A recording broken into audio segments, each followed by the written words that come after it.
La dernière attaque date du 4 mars 2022. Selon l'armée malienne, 27 soldats ont été tués et 70 terroristes neutralisés. Devant cette situation sécuritaire récurrente, les experts maliens appellent à une mobilisation nationale et internationale. Je crois que au rythme où vont les choses, le Mali pourra faire face avec l'appui des partenaires qui sont avec lui.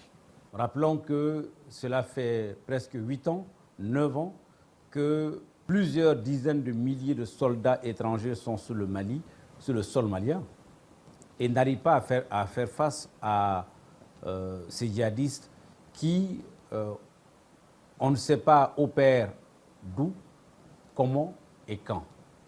Et il est impératif aujourd'hui qu'il y ait une coopération internationale pour faire face, étant donné que ces forces obscurantistes frappent à travers les 3 pays, le Niger, le Burkina et le Mali essentiellement.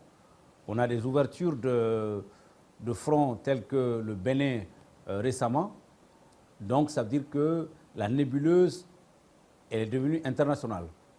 Il est important qu'on puisse aider les FAMA qui sont au front office à faire face à cette guerre qui ne pourra être menée que par les Maliens en premier chef et au premier front. Et après, les autres viendront nous aider. Au lendemain de l'attaque, le gouvernement malien a décrété un deuil national de 3 jours pour rendre hommage aux soldats tués. C'est une perte partout. Voilà. Que ce soit du côté des FAMA, que ce soit du côté de l'art, c'est une perte. Voilà, donc une perte, c'est une perte et on ne peut que prier. On ne peut que prier. Et j'espère que d'ici l'année prochaine, j'espère, Inch'Allah, qu'on ne va pas être dans cette même situation. On ne peut qu'appuyer et accepter cette décision du gouvernement. Et en tant que aussi Malien, citoyen malien, en tant qu'être humain, on ne peut être que solidaire. Certes, c'est vrai qu'il y a eu beaucoup d'investissements. Il y a beaucoup d'investissements derrière, pas que moi à mon niveau, mais il y a beaucoup d'opérateurs aussi qui nous accompagnent sur ces activités-là, qui ont énormément perdu là-dessus.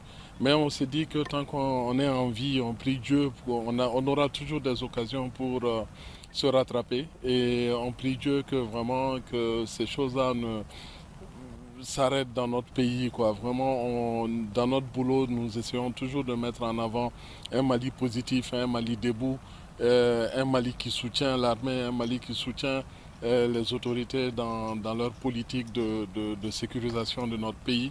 Donc on ne peut qu'accepter et puis rester positif. Cette attaque intervient 2 semaines après que la France et ses alliés aient annoncé leur retrait militaire du Mali à la suite de vives tensions diplomatiques avec la junte malienne au pouvoir. Cependant, les forces armées maliennes disent poursuivre leur mission sans relâche. Christina Niaouré, CGTN français.